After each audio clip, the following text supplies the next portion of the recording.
नमस्कार दोस्तों, एक बार फिर से स्वागत है आपका हमारे हॉरर पॉडकास्ट शो में, जहां पर हम लोग सुनते हैं एक से बढ़कर एक सच्ची घटना पर आधारित डरावनी कहानियां।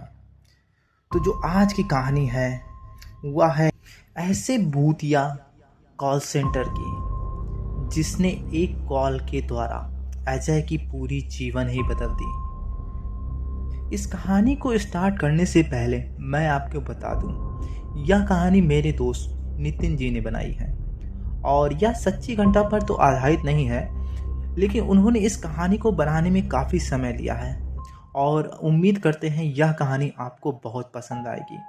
और कहानी पसंद आए तो वीडियो को लाइक करें और कमेंट करना बिल्कुल ना भूलें। तो चलिए, इस छोटे से चैनल को एक छोटा सा सपोर्ट आप लोग ज़रूर दे ही सकते हैं।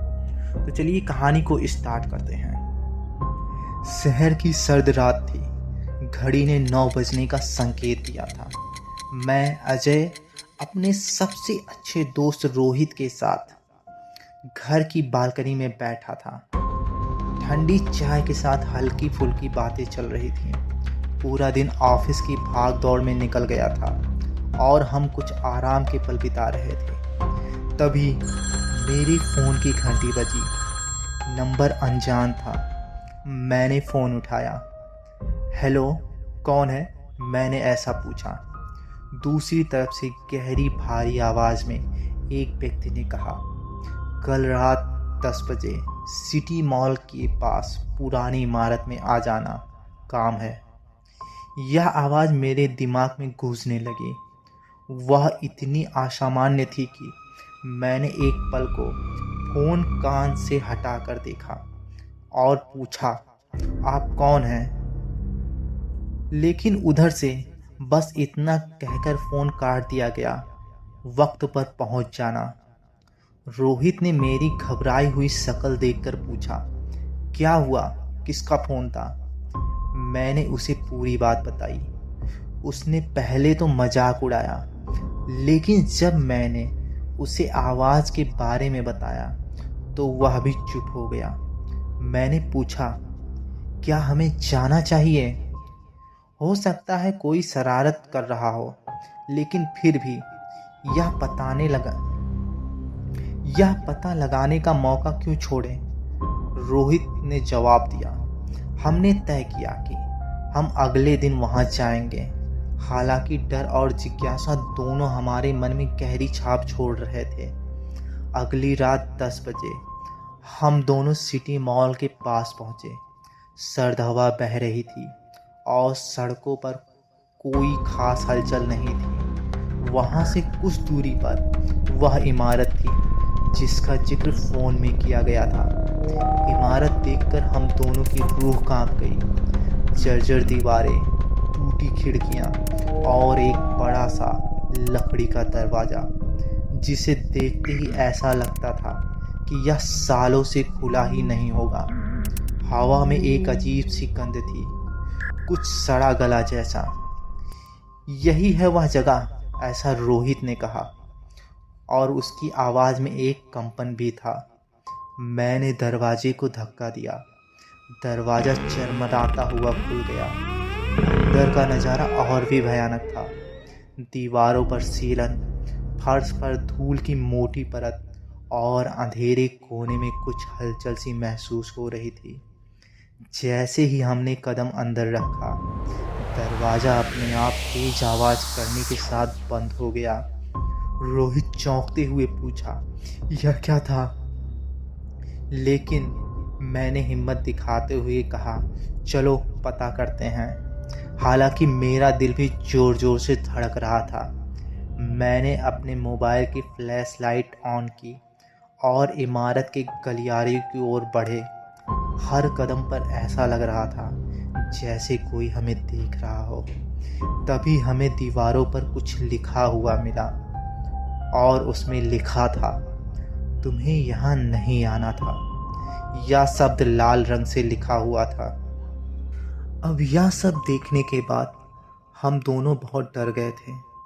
तभी हमने एक कमरे में झांकने की कोशिश की। दरवाजे की दरार से झांकते ही लगा जैसे कोई अंदर बैठा हो। हिम्मत जुटाकर हमने दरवाज़ा खोला। दरवाज़ा एक अजीब सी आवाज़ करते खुला। अंदर एक पुरानी लकड़ी की मेज़ थी जिस पर एक टूटा हुआ टेलीफोन रखा था। कमरे के कोने में एक कुर्सी थी जो धीरे धीरे हिल रही थी, मानो कोई अदृश्य शक्ति उसे चला रही हो।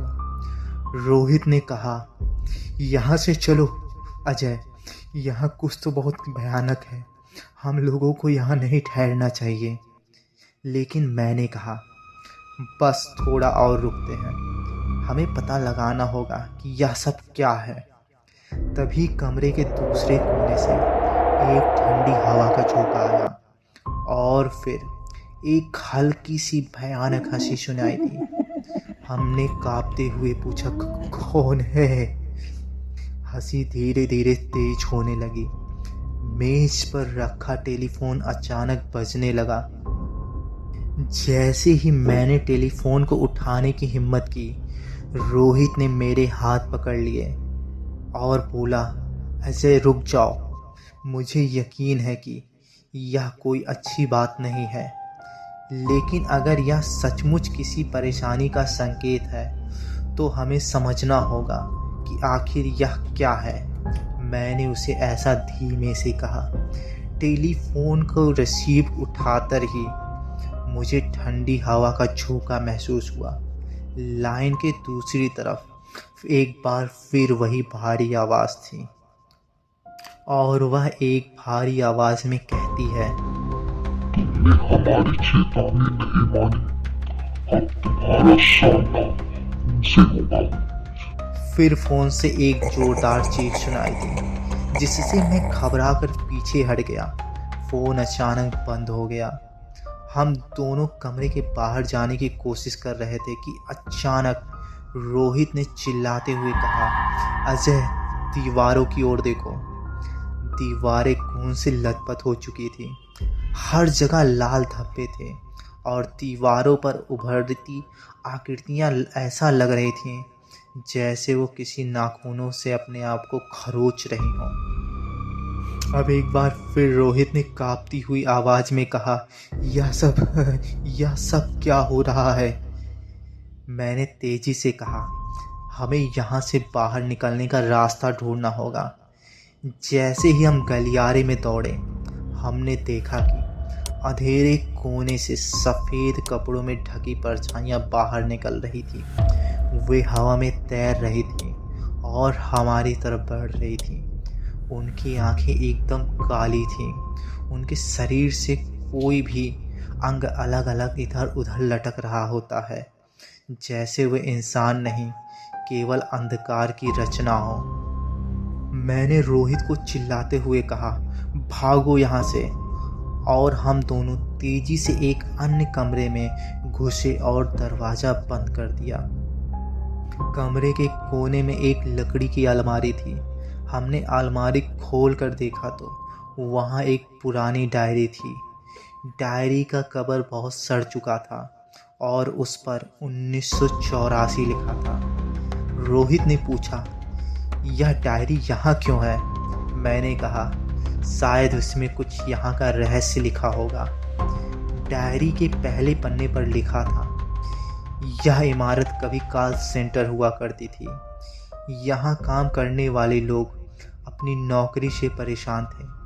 कंपनी के मालिक ने कर्मचारियों को रात में काम करने के लिए मजबूर किया और एक रात बिजली के शॉर्ट सर्किट के कारण यहाँ आग लग गई। इमारत में फंसे लोग बाहर नहीं निकल पाए। उनकी चीखें आज भी यहाँ गूंजती हैं। डायरी पढ़ते पढ़ते हमें ऐसा महसूस हुआ जैसे शब्दों से आवाज़ें निकल रही हों। हमें उन जलते हुए लोगों की चीखें सुनाई देने लगीं। रोहित ने घबराते हुए कहा, यह सबसे भ्रम है, हमें यहाँ से बाहर निकलना होगा अभी। तभी कमरे की दीवारें हिलने लगीं। एक अजीब सी गंध हवा में तैरने लगी और हमें महसूस हुआ कि कोई हमारे चारों ओर घूम रहा है। जैसे ही हमने कमरे से बाहर निकलने की कोशिश की, दरवाज़ा अपने आप बंद हो गया। एक भारी आवाज़ ने कहा, तुम यहाँ से नहीं जा सकते, यह हमारी जगह है। हमने चारों तरफ देखा लेकिन कुछ दिखाई नहीं दे रहा था। हमें खिड़की से कूदकर भागना होगा, ऐसा मैंने कहा। जैसे ही हम खिड़की के पास पहुंचे, आत्माओं ने हमें घेर लिया। उनके मुंह से अजीब सी आवाज़ें निकल रही थीं। उनमें से एक ने रोहित की तरफ हाथ बढ़ाया और उसे पकड़ लिया। रोहित चिल्लाया, अजय बचाओ मुझे। मैंने उसको अपनी पूरी ताकत से पकड़ लिया और रोहित को अपनी ओर खींचा। फिर हम दोनों खिड़की का शीशा तोड़कर खिड़की से बाहर कूद गए। जब हम बाहर निकले तो हमने पीछे मुड़कर देखा। इमारत गायब हो चुकी थी। वहाँ केवल एक खाली मैदान था। रोहित ने हांफते हुए कहा, यह सब क्या था? मैंने कहा, मुझे नहीं पता, लेकिन यह जगह कोई सामान्य जगह नहीं थी। कुछ दिन बाद रोहित ने मुझे फ़ोन किया। उसकी आवाज़ में कपकपी थी। अजय, मुझे फिर से उसी नंबर से कॉल आया है।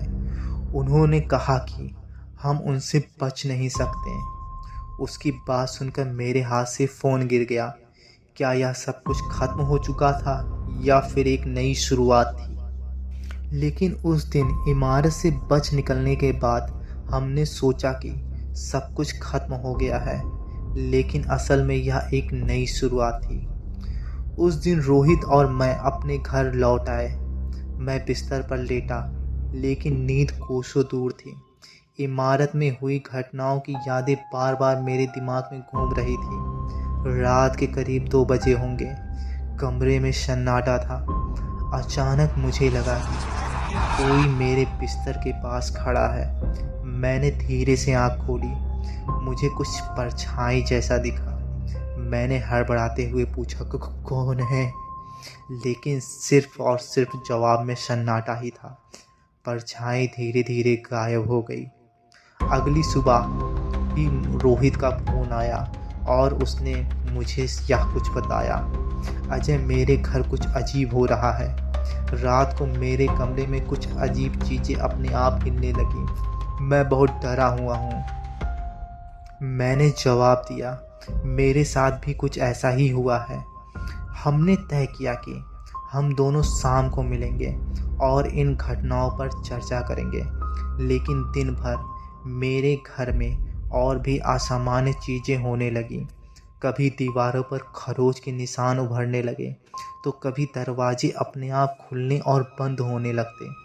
सबसे डरावना पल तो यह था जब रसोई में रखा हुआ खाना अपने आप धीरे धीरे खत्म होता गया और यह सब मेरी आंखों के सामने हो रहा था, मानो उसे कोई तेजी तेजी से खा रहा हो। यह सब होने के बाद शाम को मैं रोहित के पास गया। वह बहुत घबराया हुआ था। उसकी आंखों के नीचे काले घेरे थे और वह बेहद कमज़ोर दिख रहा था। मैंने पूछा, क्या हुआ, तुम ठीक तो हो? नहीं अजय, मैं ठीक नहीं हूँ। कल रात मुझे लगा जैसे कोई मेरे बिस्तर के पास बैठा हुआ था। मैंने हिम्मत करके टॉर्च चलाई तो देखा कि एक औरत की परछाई दीवार पर थी, लेकिन कुछ ही देरों में वहाँ कोई भी नहीं था। अब हम दोनों समझ चुके थे कि हम इमारत से तो भले ही बच निकले थे, लेकिन वहाँ की आत्माएं अब भी हमारे पीछे पड़ चुकी हैं। हम दोनों अपने डर को शांत करने की कोशिश कर ही रहे थे कि तभी मेरे कमरे की लाइट झपकने लगी। पंखा अचानक तेजी से घूमने लगा और फिर रुक गया। यह सब देखकर रोहित और मैं अब दोनों कांपने लगे। रोहित ने डरते हुए कहा, हमें कुछ करना होगा, लेकिन क्या करें?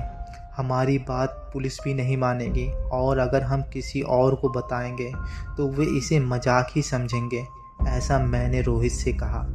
तभी कमरे में रखा एक पुराना शीशा हिलने लगा। उसमें अचानक से धुंधलापन आया और एक आकृति उभरने लगी।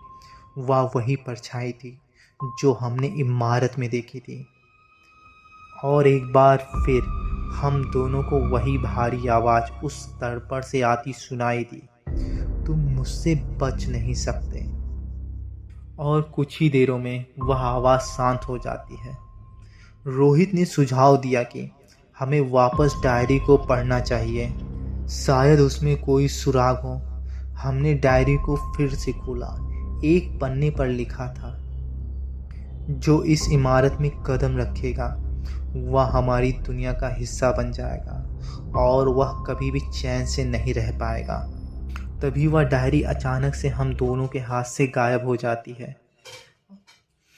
अगली रात मेरे घर में चीज़ें और भी ज़्यादा अजीब होने लगी। मैंने सोने की कोशिश कर ही रहा था, लेकिन जैसे ही मेरी आंख बंद हुई मुझे एक सपना आया। मैं उसी इमारत में था। चारों तरफ आग लगी हुई थी, लोगों की चीखें कानों में गूंज रही थी और तभी मैंने देखा कि एक काले कपड़े में लिपटी आकृति मेरी तरफ बढ़ रही थी। और तभी मैं हड़बड़ा कर जगा।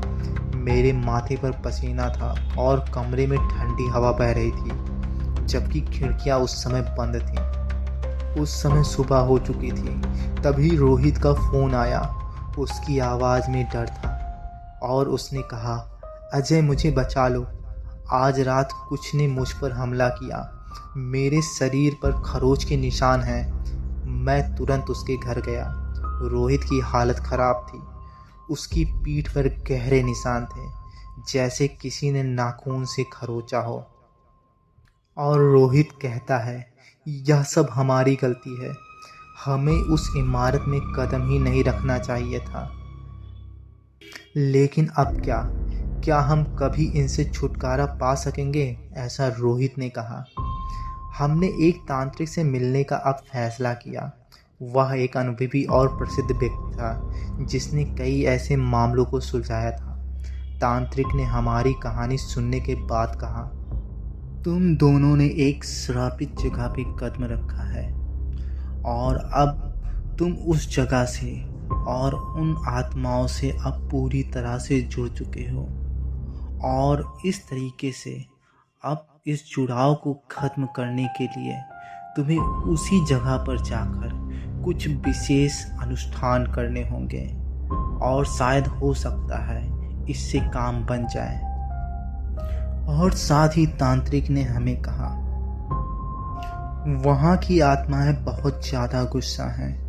तुम उन्हें शांत नहीं कर सकते, लेकिन एक तरीका है जिससे तुम अपनी जान बचा सकते हो। तुम्हें उस इमारत की आत्माओं को धोखा देना होगा। हमने हैरानी से पूछा, कैसा धोखा? तुम्हें उस इमारत में खुद को उनकी दुनिया का हिस्सा साबित करना होगा। लेकिन ध्यान रहे, यह रास्ता बहुत खतरनाक है। अगर एक भी गलती हुई तो वे तुम्हें हमेशा के लिए अपने साथ खींच लेंगी।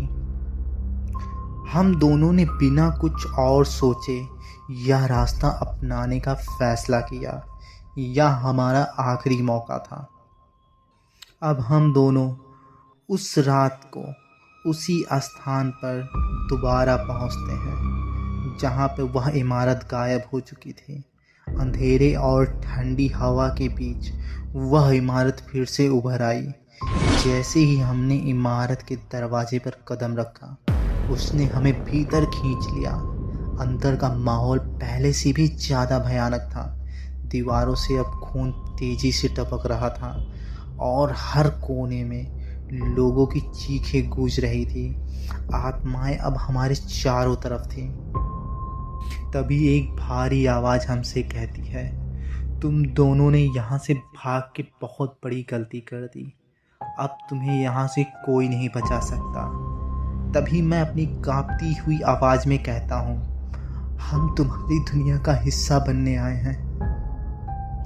तांत्रिक ने हमें एक विशेष मंत्र दिया था, जो हमें आत्माओं के सामने हमारी झूठी स्वीकृति दिखाने में मदद करता। हमने मंत्र पढ़ना शुरू किया। धीरे धीरे आत्माओं की आकृतियाँ शांत होने लगीं। दीवारों पर खून सूखने लगा और उनकी चीखें भी हल्की होने लगीं। लेकिन तभी एक दुष्ट आत्मा, जो सबसे ज़्यादा गुस्से में लग रही थी, हमारी ओर बढ़ी और उसने कहा, तुम झूठ बोल रहे हो, तुम्हारा उद्देश्य कुछ और है। हमने देखा कि कमरे का माहौल फिर से अब भयानक होने लगा है। हम तुरंत समझ चुके थे अब हम लोगों को यहाँ से एक बार फिर भागना होगा, क्योंकि अनुष्ठान तो हो चुका था। हमने दरवाजे की ओर दौड़ लगाई, लेकिन हर कदम पर आत्माओं ने हमारा रास्ता रोकने की कोशिश की। दीवारों से हाथ निकलने लगे थे, फर्श से धुएं की परतें हमें घेरने लगीं। अजय, हमें यहाँ से भागना होगा, कुछ करो, रोहित ने ऐसा चिल्लाया। तभी मुझे याद आया कि तांत्रिक ने एक आखिरी उपाय बताया था। उसने कहा था यदि आत्माएं बहुत गुस्से में आ जाएं, तो उसकी दुनिया में एक और दरवाज़ा खुलेगा, उसे ढूंढकर वहाँ से निकल जाना। हमने इमारत के अंदर दूसरा दरवाज़ा ढूंढने की कोशिश की, हर दीवार, हर कोने को छुआ। तभी एक कोने के पीछे एक गुप्त दरवाज़ा मिला। दरवाज़ा खोलते ही हम एक अंधेरी सुरंग में पहुंच गए, लेकिन वहाँ भी आत्माओं की परछाई हमारा पीछा कर रही थी। मैंने कहा, यहाँ से बाहर निकलने का एक ही रास्ता है। हम दौड़ते रहे, लेकिन सुरंग का कोई अंत नहीं दिख रहा था। पीछे से आत्माओं की चीखें और तेज हो गईं। अचानक सुरंग ने हमें एक खाली मैदान में ला खड़ा किया, लेकिन वहाँ कुछ अजीब था। समय थम चुका था, हवा ठहरी हुई थी, आसमान पर एक भी तारा नहीं था। रोहित ने पूछा, क्या यह हमारा असली संसार है? मैंने चारों तरफ देखते हुए कहा, मुझे नहीं लगता। तभी हमें महसूस हुआ कि हम जहाँ खड़े हैं वहाँ समय और स्थान दोनों फंसे हुए हैं। यह आत्माओं द्वारा रचा गया एक चक्र था। हमने उनके जाल से बचने की कोशिश की, लेकिन हम उनके चक्र में फंस चुके हैं। हमें फिर से भागने की कोशिश की, लेकिन हर बार उसी जगह पर पहुंच जाते। आत्माओं की आवाज़ें अब भी सुनाई दे रही थीं। उनकी हंसी, उनकी चीखें सब हमें डराने के लिए थीं। हमने इमारत छोड़ दिया था, लेकिन वास्तव में नहीं। हम आत्माओं के बनाए हुए फंदे में फंस चुके थे, जहां समय का कोई अंत नहीं था। अब हम बस एक दूसरे के सहारे जिंदा थे, लेकिन उस जगह से कभी बाहर नहीं निकल पाए। शायद यही आत्माओं का असली बदला था, हमें ऐसे संसार में फंसा देना जहां कोई ना तो जीवित है और ना ही मृत। तो दोस्तों, ये कहानी कैसी लगी? ये कहानी मेरे दोस्त ने लिखी थी। अगर हो सके तो आप इस वीडियो को, इस पॉडकास्ट को लाइक करिए, सपोर्ट करिए हमें, ताकि हमारा जो छोटा सा चैनल है वो ग्रो हो सके और हमें मोटिवेशन मिल सके। बाकी पूरा वीडियो देखने के लिए आप लोग का बहुत बहुत धन्यवाद। मिलते हैं किसी नए वीडियो में, किसी नई कहानी के साथ। तब तक के लिए बाय बाय।